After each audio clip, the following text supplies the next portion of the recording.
All right. Hey, everyone. I'm Mr. Miller, and since I can't be there with you today, I wanted to record just a quick version of my first day get to know you slideshow, just introduce myself to you a little bit and tell you about just sort of the philosophy of my class and just kind of kick off the year. For me, the first day of school is always sort of about like me putting myself out there, introducing myself to you all, and then later in the week, I'll ask you all to introduce yourselves to me, tell me a little bit more about you, and we'll dig into the literature and reading and writing a little bit more. But today, I'm just going to give you a bit about me. So what I teach this year, I teach 2 periods of AP Lang and 2 periods of American Lit. And then as many of you may know, I'm the advisor of The Epic, our school newspaper. So fifth period is when that journalism class lands, and AP Lang is first and second, and American Lit is fourth and sixth. My prep or empty periods are third and seventh period. So a little bit about me, my origin story, where I came from. I grew up in the Central Valley in a town called Bakersfield, California, and both my parents were teachers. So I grew up really surrounded by education. We had vacations together, summers off together. We would travel around a lot by car, spend a lot of time in Lake Tahoe, go to the beach a lot, and just kind of really had parents who fostered this love for learning in me and just really grew up in the rhythm of the education system. After high school, I was definitely one of those kids that was like, I'm gonna leave my hometown and get out of here and never come back. I went to UC Santa Barbara, studied literature and art history, and loved absolutely everything about UCSB. If any of you guys have any questions about this school, once you start your college exploration journey, feel free to pick my brain. I know it definitely has the reputation of being a party school, and it does have a bits of that culture for sure, but the thing that I loved about it, every one of my professors was amazing. I didn't have a single class from the literature classes that I was super excited about taking to just like funny, random electives that I decided to take because I had a friend in the class or it just sounded kind of interesting. Every single class I took and every professor I had was just great. So I would definitely vouch for the education there before I would tell people what a fun school it is, because it is a fun school. As you can see from these images, it's the only UC that is actually on the beach. So you can, in between the breaks you have in class, you can like wear your board shorts to class. And after your first class of the day is over, you can actually just walk down to the beach and do your reading or your homework for the next class on the beach or get in a little surfing, which makes it a super unique college experience. And I think it's coveted by a lot of people. After that, I also went to San Jose State. After I got my degree in English and art history, I ended up moving to the Bay Area and got my teaching credential at San Jose State. Went back to San Jose State by 6 or 7 years later to get my master's. And I put this on here because I think that not enough Lynbrook students think about San Jose State or any of our local colleges as really like a viable opportunity because they're not prestigious enough.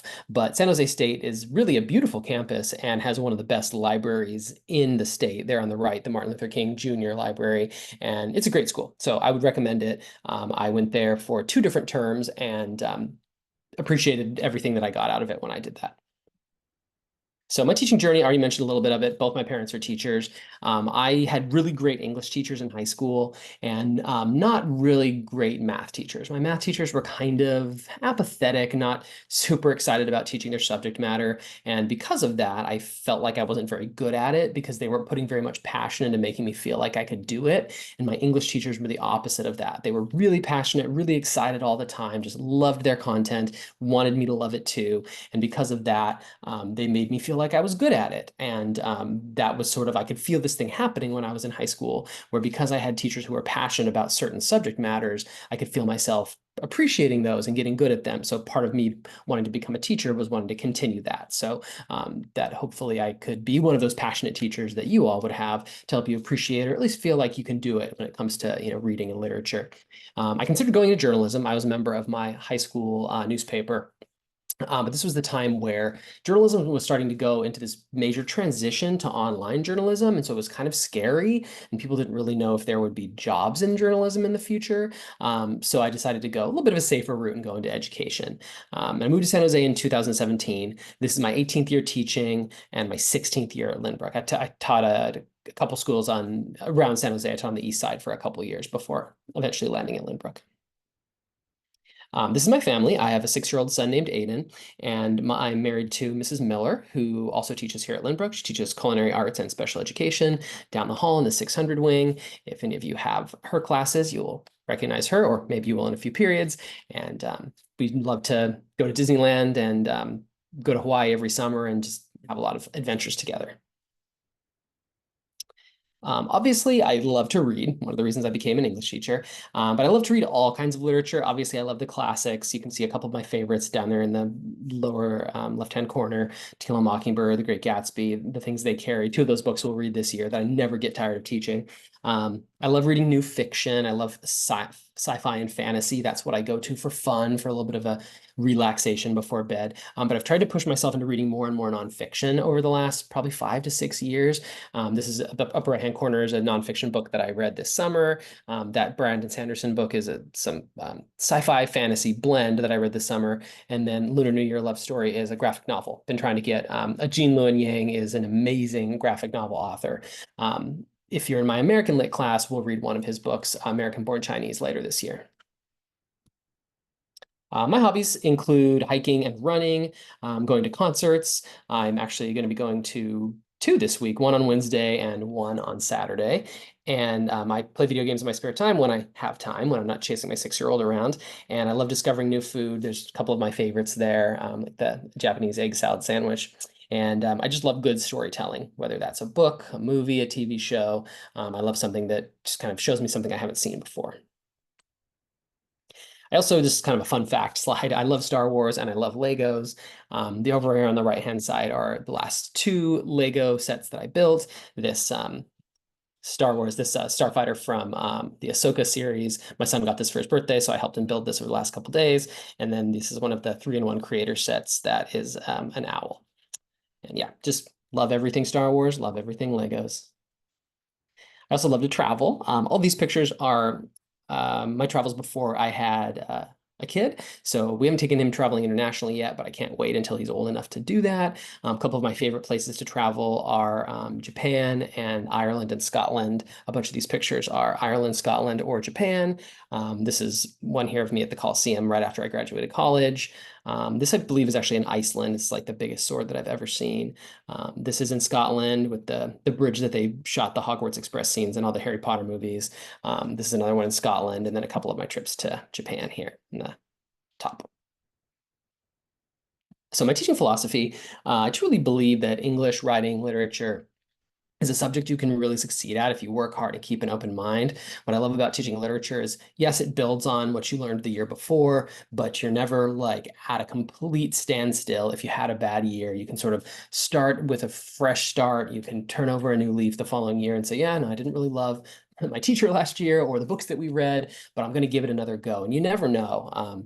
Anybody can learn to be a good reader, writer, and learner. I'll say a little bit more about that. And there's this thing, I had this conversation with a teacher 6 or 7 years ago that phrased this in a really beautiful way, that when you're teaching English, when you're teaching literature, when you're reading a novel, for example, with a group of students, or just a text, even a short nonfiction text, it's like you're reading, if you have 30 students in your class, it's like you're reading 30 different versions of that book, because everybody brings their own life experience to reading that book. Everybody brings their own point of view, their own biases, their own hopes and expectations. And yes, you're reading the same pages in the book, but you bring your life experience with you, and you bring what you know and what you love to it. And so it's kind of like you're reading 30 different versions of that same book.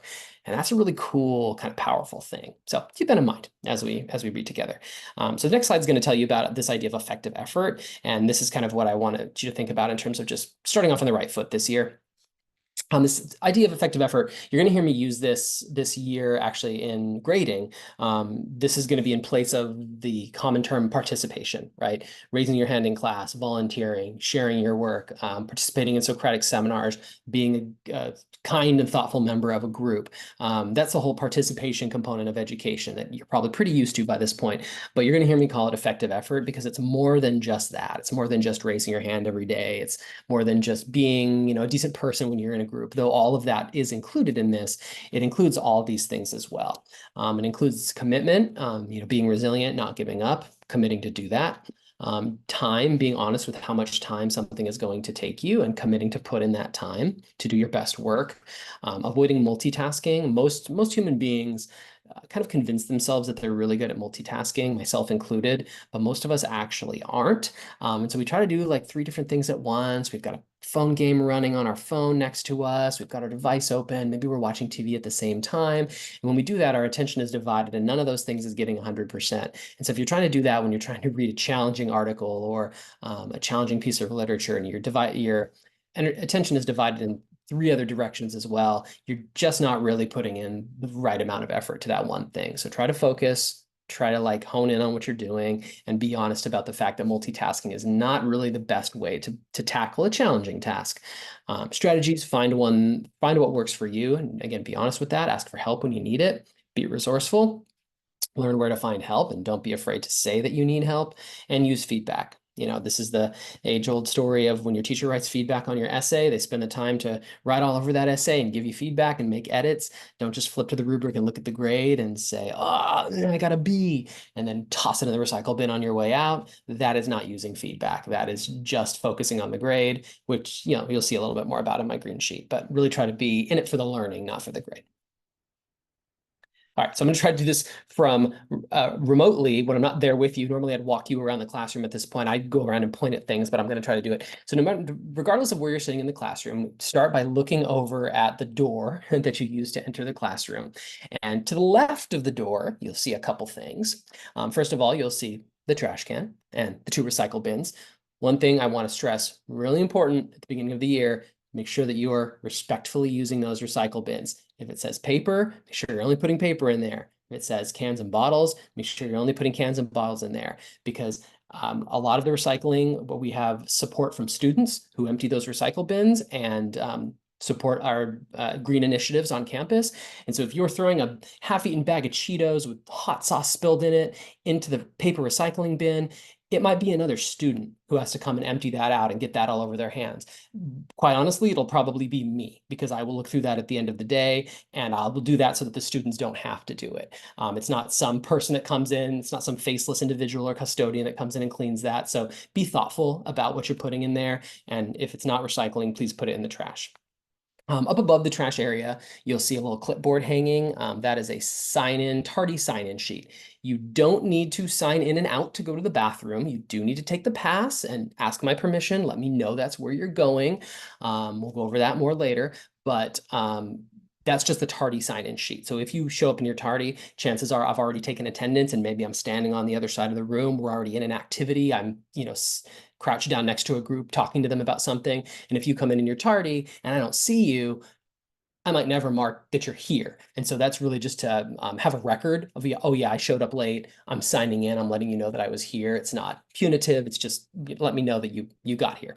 All right, so moving now to the right side of the door, you'll see our daily agendas on the board. I'll always have your homework and your classwork up there. I'll have your homework in 2 places. It'll be in a little box at the bottom of our agenda, and it's also going to be on Schoology. I always put it in both places. So you're always going to see it when you come into class. All right, that's what I have for homework today. And then you'll also be able to see it on Schoology.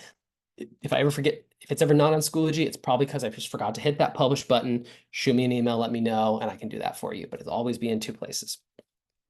Moving around the room past the front white boards, you'll see a little room off to the right of the classroom if you're sitting at my desk. That little back room is for the EPIC.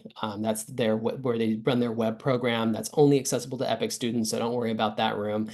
Swinging around then to the back of the room, you'll see a bunch of low bookcases along the back side below those back groups. And that's my personal book collection. You guys are welcome to check books out from me at any time. If you see any books on there that you would like to borrow, just grab it, bring it up to my desk. I'll have you sign it out on a little notebook that I have, and you can keep that book for as long as you want. You can keep it until right before the summer if you want to. Those books are there. I'd love you to use them. I'd love you to flip through them, come in a tutorial and browse them if you'd like. Then if you keep your eyes kind of rolling around the room, you'll see my desk. You'll see all my swag and my stuff behind my desk. I collect pop figures, Legos. You'll see a lot of that, Marvel and Star Wars especially. And if you look around the room next to some of those, we have a lot of desktop computers around the room. Again, that's because of the EPIC. Those are really only for them to use. Make sure you bring your devices with you. But if we ever have a day where like your Wi-Fi is acting up and your device is being particularly annoying and we're doing a timed writing or something, I might log you into one of those computers and let you jump on one to support you. So they're there, they're just not regularly used by anyone besides the Epic.